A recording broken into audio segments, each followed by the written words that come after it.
1995. Ça remonte. En 1995, au Palais du Peuple, il y a un homme de Dieu qui a dit ceci. Écoutez ça. Dans 2 ans, ce pays, le Zaïre, sera libéré.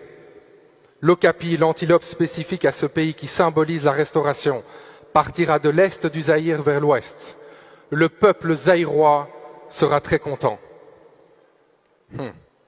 Mais cette effervescence et joie seront certes de très courte durée, parce que celui qui prendra le pouvoir en remplaçant le maréchal Mobutu sera tué. Après sa mort, une crise profonde s'installera dans tout ce pays, au point où la population sera dans l'opprobre et la souffrance à un niveau très élevé. Les Congolais seront dirigés par des leaders cruels qui leur rendront la vie difficile. Mais passé cette étape, moi, le Dieu de l'univers, je restaurerai ce pays par rapport à mon plan. Lorsque j'aurai délivré et restauré cette nation, je la rendrai tellement attrayante, au point d'attirer vers elle des multitudes de gens venus du monde entier qui voudront s'y installer. Les investisseurs se bousculeront au portillon du pays juste pour avoir le droit d'y faire des affaires et s'y installer. Ceux qui auront fui ce pays le regretteront et par après, ils retourneront pour s'y établir. Les gens se bousculeront à la porte d'entrée de ce pays car il deviendra un pays des merveilles.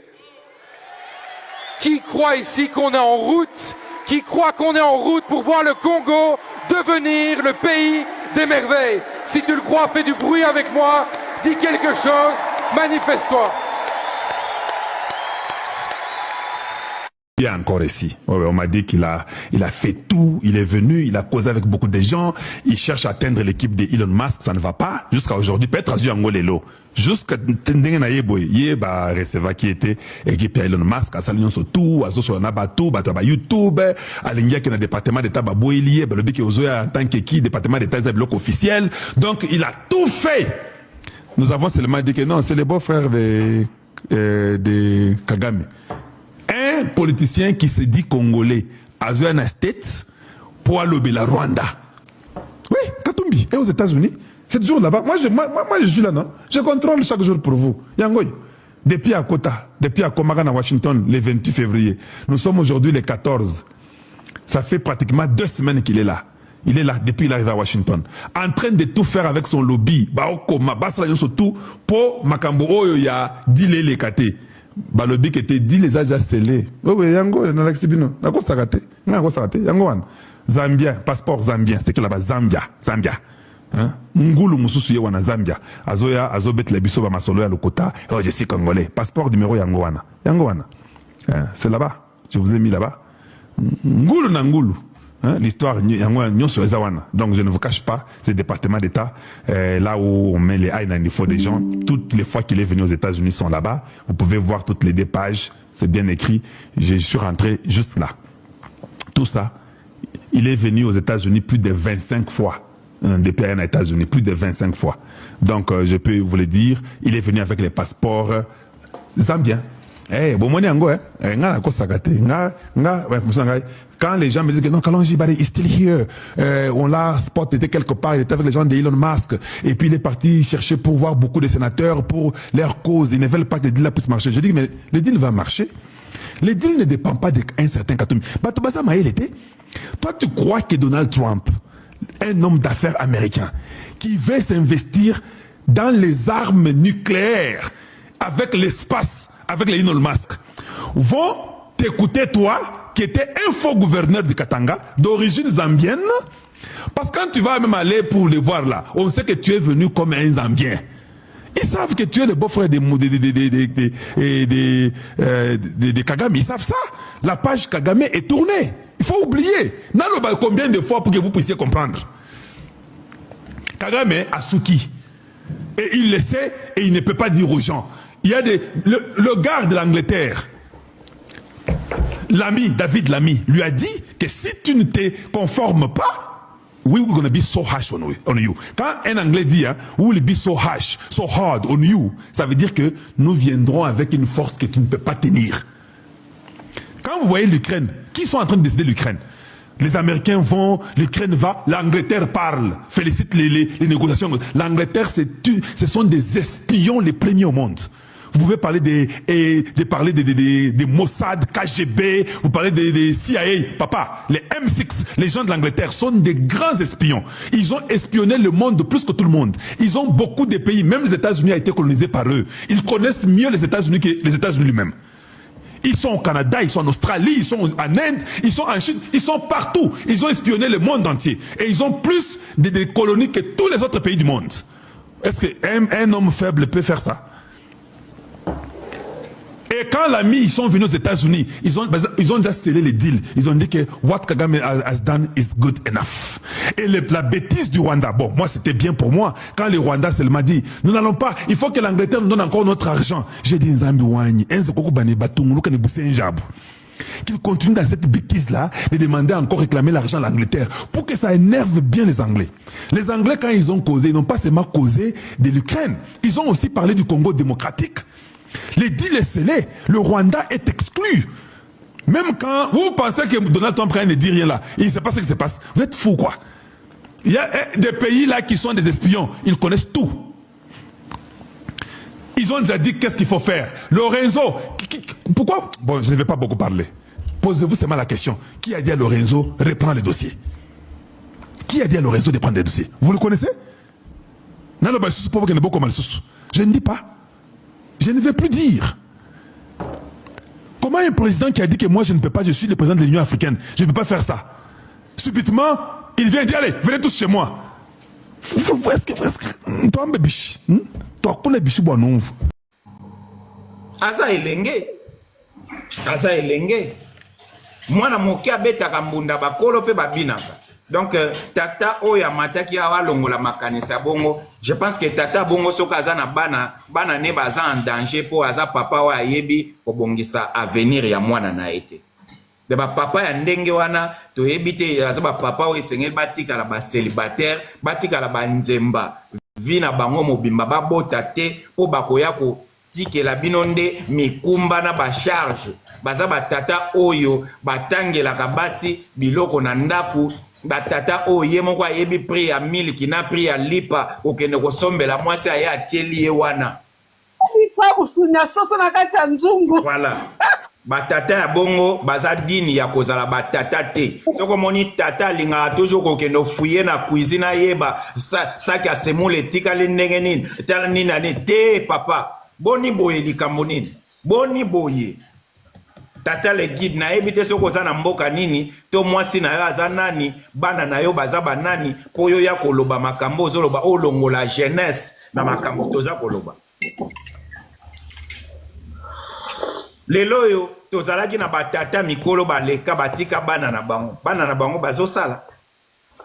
En tout cas, merci beaucoup na ba intervention ya batunyo sa mama Caps na zongi selio maloba pona mona ki ozaki na posa ya maloba avant to matisa batu misusu. Papa SBK ngala zoka mwa papa ucho lekawa jeunesse o tozoloba ka jeunesse a agité mutu azala 50 ans soki ezamba na liboso azobokondi eza pe jeunesse na kata musala ba renouveler pe mais so ba pesi ka non ba so ba pesi ba jeune biso bana biso ba bota maskoyo ba à partir de 28 ans 25 ans na 45 ans eza jeunesse na kata gouvernement et royala mo pepa sika et royala makamwa sika papa just mi bay na biso bazui misala ba gouvernement wana te biso moko to zuite bana biso susu bazwa te c'est quoi ça comme problème vraiment papa just ngala fani na mboko na kuti surtout na tokela na gouvernement François et côté la rabangwana tokuti ba Edouard Balladur nakata teta bamboka ana tokuti ba Alain Juppé tokuti ba Lionel Jospin tokuti ce que tu es pas la soir tokuti ba lui Tobac tokuti ba bon mususu ba kimi ngana na mutu surtout ya biso na zala bango ebele na comprendre ba kimi ngana mutu batu nyonso na baleki ba remplacer ba na bango Dewe Verraza qui jeune garçon aye awa il y a 30 ans ou 32 ans le Dewe Verraza la tête azan quoi président la carte ya Belgique oui mutumune azan mutumune la carte ya Belgique azan jeune Hein? Pour la ligne, pas la somme de renouveler ni ba gente. Bato bango bakanga mboka en otage. Bakanga mboka en otage. Il faut te benga bango par force. Bakanga mboka en otage car bango il faut bazalaka wana. Voilà, tu as vu place ma caméra ba outi nini te. Le balingi ba simba mboka ti baza besoin comme ti na sommet mboka la place qui a président zaka moko. Ba onyo spozo wele qui a président. Ba ko bango mkoloni na ba age ba ko donc biso kufa kala kata combat. Nathan de Jésus nazo meka komatsa yo mais c'est comme si tu as un problème à connexion mais ka ko revoir connexion na maman cap se continue là. Avant bango ba longa la kata kiti avant bango ba kota kata kiti na bo biso to souffrir ka ko kufa. Tu continues à recouvrir, tu continues à mibé, tu vas misala, bah, tu vas pas rozanga misala. C'est quoi ça comme problème? Jeunesse autour c'est na yangowana. Il faut pas renouveler jeunesse la carte. Ce qu'on dit que présent avec la club d'amis, mais Kabila est le club de tout un pays. Il y a tout un pays. Bateau baza côté indica, bah pas comme ministre. Bateau baza côté de la sécurité na quoi, bah pas comme général. Bateau ko yiba na zandu, bah pas comme PDG. Ozomon, Kabila kuto a des salité na kata mboka. Kabila dégage. Kamere dégage. Ba ati bon dégager. Comment le compte de bon dégager, bon tika mboka, s'il vous plaît. Tozana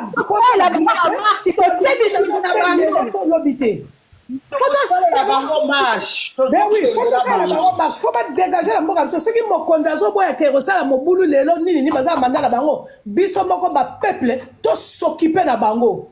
Biso moko to bete bango ba marche mo bangé. To bete bango ba parler la mo bangé. To lo bango sama biso sans tabou. To ouvert. Bango nyonso faut pas dégage to lingi bango bulisa fachi biso zo wela là d'abord ma belle après to protéger fachi na biso.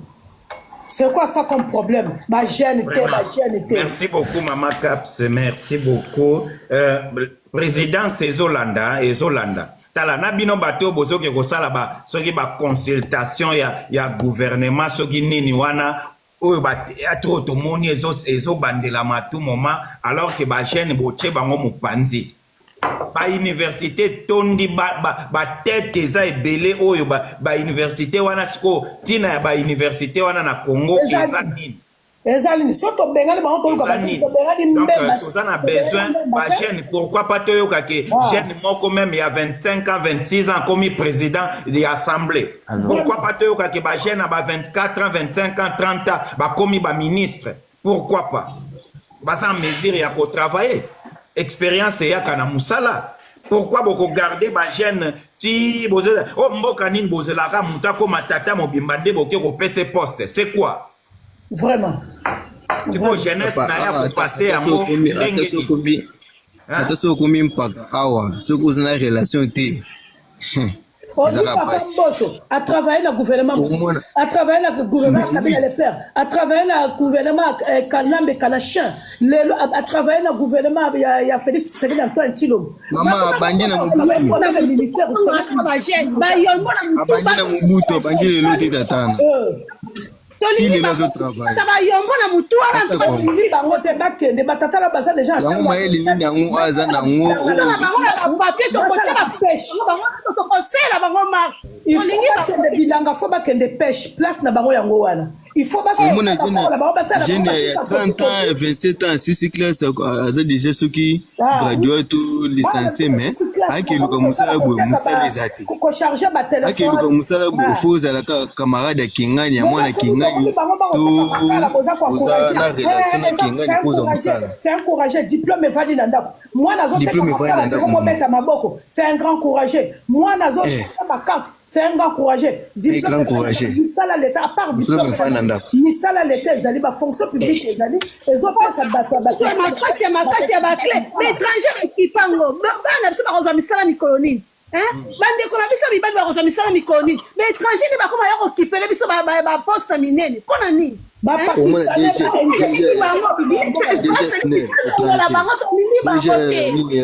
réseau des eaux étrangers président de la République Fachi oyoka makambo peuple azoloba po peuple le peuple est en colère il a intérêt à tango bitumba oyo eye tomoni soutien ya batata wana te. Oui. Tango bitumba oyo eye peuple telemi pona kobundela mabele. Tango ekomi na makambo ya baposte tomoni batata oyo basali mulongo bazolinga toujours basacapare bazwa mboka wana en otage peuple congolais espace ya jeunesse eza wapi. Peuple aza en colère, consultation oyo ezosalama jeunesse congolaise, il faut à trouver compte na ye na kati ya consultation oyo. Puisque trop c'est trop. On est tous en mboka nini. Donc pour diriger, il faut toujours comme tata à 60 ans, toi tata à 70 ans. Jamais. Oyo asala ke Congo ezala indépendant. Akufa na âge nini.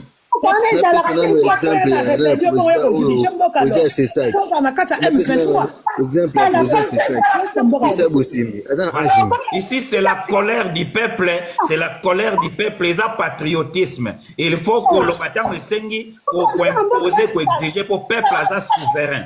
Il faut imposer au peuple à Lingui, chef de l'État, foyer au Kayango. Puisque tant que makambezo ya rebazo ça la retour toujours et pas peuple mutazo telema. Est-ce que batata wana bazo ke nokota na armée atam kolomo côté batata ko mona ba on marche atam kolomo côté kaka biso na bana biso tozala kata marche Lubumba kufaki na agini na mapeta ndeli ko cha kufi na agini batata wana na bisika wana azaki kana tolingi bango te batata wana peuple congolais botelema bosala ba marche botia bilongi na bango na ba papier bo fiche bango na ba papier botambola nango peuple congolais botelema tolingi batata wana te basali premier citoyen to boye na mboka na biso Saman Kono deuxième citoyen to boye na mboka na biso Kamere Wakanidi troisième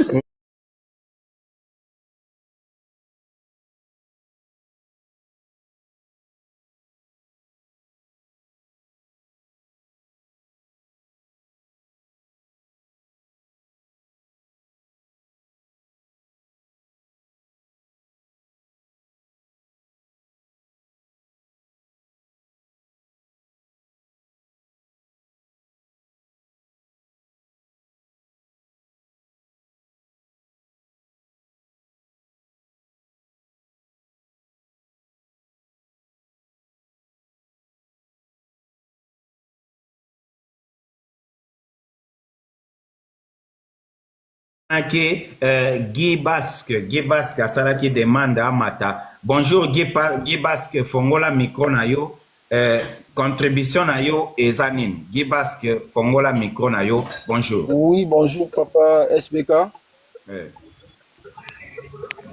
Vous m'entendez? Oui, allez-y papa. Okay. Allô? Allez-y, on vous écoute. Allô? Papa Guy Basque, Ozoyo Kanga? Oh. C'est connexion Ozoyo Kanga ou pas? Connexion est bien.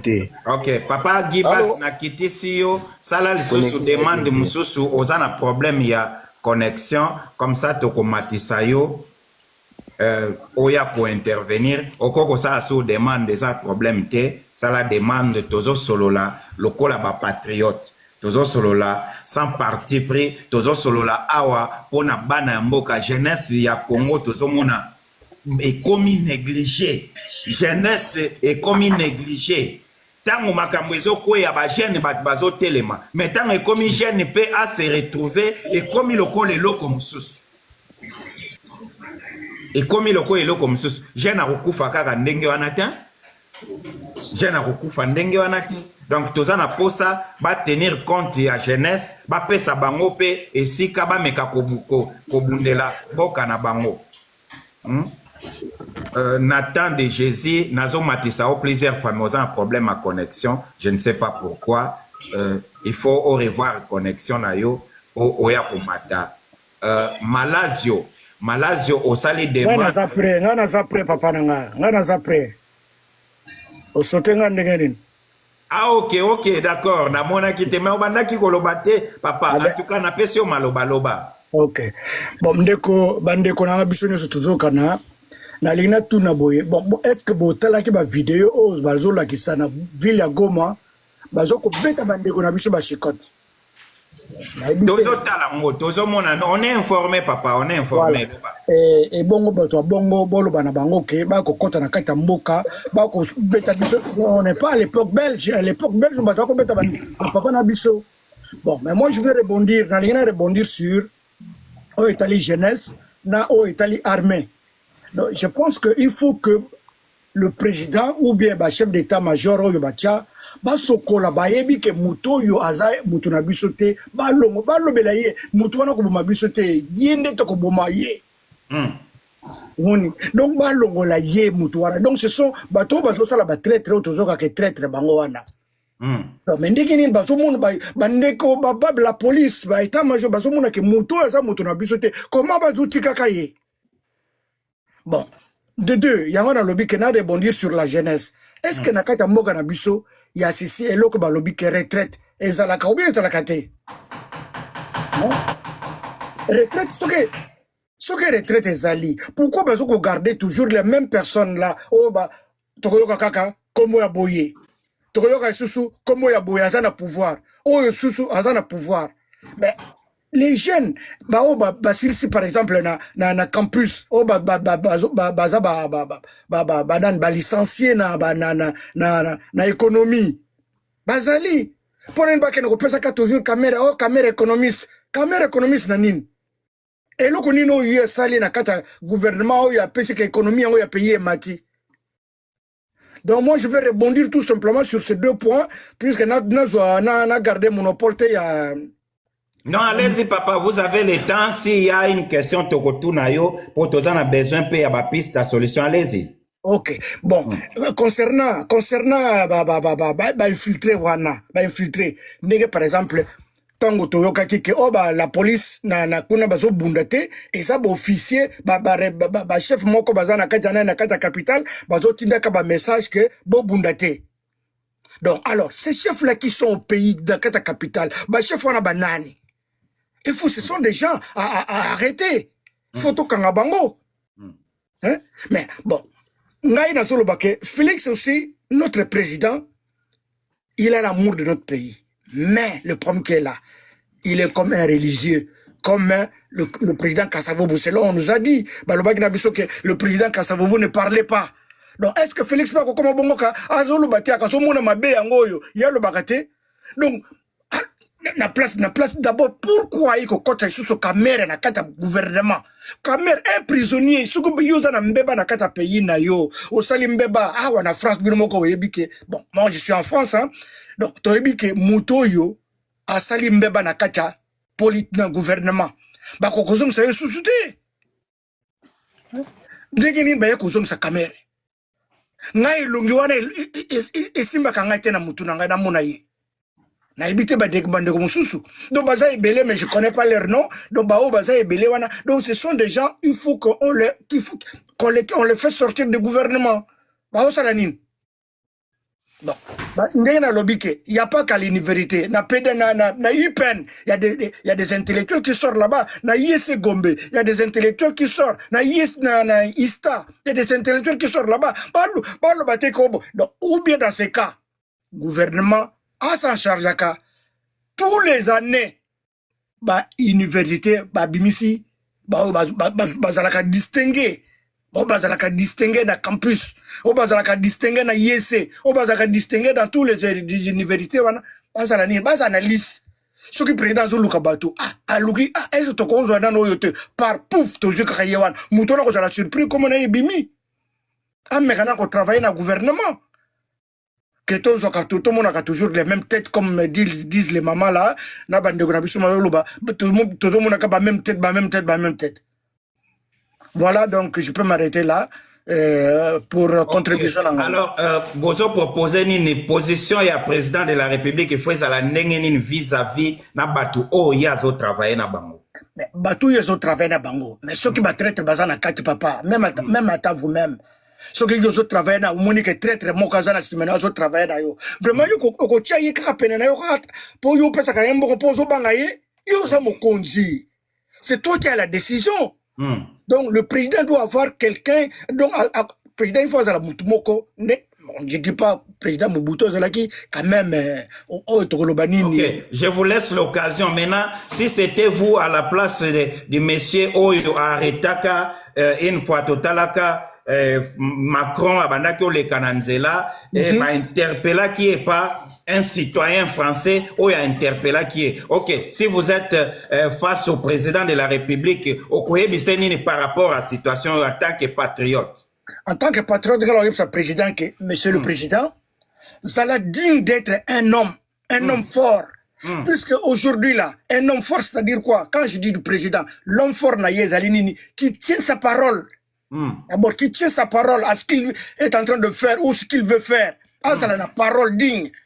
Pour battre Babangaye. Sauf que par exemple, à l'époque de Mobutu, Mobutu ne disait pas Bobo Maye. Mobutu disait, fais-moi disparaître cet monsieur. Mobutu Azamabe. Mobutu disait que, fais-moi disparaître. Na nzinga na ye. Tout le monde, 1 mois, 2 mois, Mobutu, tout le monde a sauté.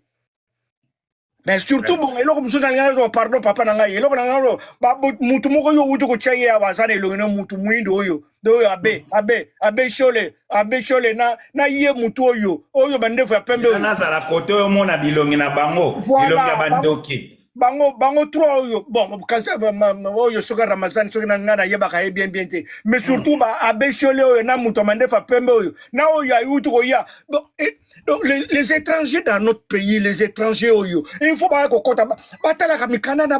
papa. Hein? Il y a est-ce qu'il y a zana est-ce qu'il y a zana normal mikana na ya normal est ça normal la show le pasteur Ndoki. Merci beaucoup, Papa Florent. Peuple Azana Kanda, peuple Azoloba, peuple Nemutu Abunda, Kapchoki Mboke Zana Pasi, Tozolo Beloko Tozo Bandela, Nabitumba Oyo, peuple Nda Telemi, Wabunda, Soki Lelo Bitumbo, Ezoko Maboeza, peuple. Donc, peuple Wana jeunesse, Wana Bokoki qu'on néglige Bangote, Tangu Komina Tangu ya Makambuya. Partage ya gato ona nini ba misusu baliaka ba misusu baza na nzala ba misusu ba pantalon toboka ba misusu baza nga mai ya komela papa le président ka mai to dingi jeunesse ba la jeunesse congolaise na sa point de vue na sa na point de vue na yo na jeunesse maman pardon non le ba moi muke pardon OK j'étais papa tozo pardon. Donc, na ligna lubake, omuni et tumba oyo, ndeko to ba jeunesse, les wazalendo, hein? Donc, il faut président akanisa na cadre ba wazalendo wana. Ba wazalendo ba zana ba responsable na bango. Ba miko ba yebi ke wazana titre na isa bo. Il faut président akanisa na côté wana. Vraiment, merci beaucoup, papa, merci. Président Kanisa ba Wazalendo. Wazalendo eza nani? Tome ka peuple congolais eza nani? Wazalendo eza au monde ngé to sanganya. C'est ça qu'on appelle Wazalendo, biso peuple. To décider. To simi manduki to lobi to défendre mboka na biso. C'est ça ba Wazalendo. C'est que Wazalendo aza patriote. Voilà. J'ai aimé, je m'excuse un peu, j'ai aimé, il y a quelqu'un qui a écrit ici. Et je pense que c'est Princesse Congo, il a écrit, Tshisekedi est bien parti. Maintenant, il faut qu'il crédibilise ses institutions. C'est ça. Exact, mais c'est ça. C'est ça. C'est ce que le peuple demande. Donc, Tozana Posa, il y a beau prendre compte, il y a Bawazalendo, il y a peuple. Peuple à se retrouver. Voilà. Exact. Merci beaucoup, Papa Nabiso. Topesi malobe pa ya Malasio, Fongola micro na yo, peuple congolais azoyo kayo, solola lokola patriote, mais komemela biso makambo ya nanga awate po tokosiele musabato ananga. Merci. Bonjour. Bonjour. Oui, merci. Na sepeli vraiment na panel na bino. Biso tolingi vraiment peuple congolais o aza conscient azwe ba danger o tozo traverser e bandi lelo te mboka na biso babundisaka ngo depuis longtemps toza pays moko eza entouré na 9 régions seulement Rwanda kaki atakaka biso pourquoi biso na bango toza 2 pays différents mais tout ce qui concerne le Congo baza touché mouvement nyonso ezosalama na Congo faut batia monoko batia mot à dire ça prouve que Nanga Kabila ça prouve que Kabila mandat na ye nyonso oyo asali na Congo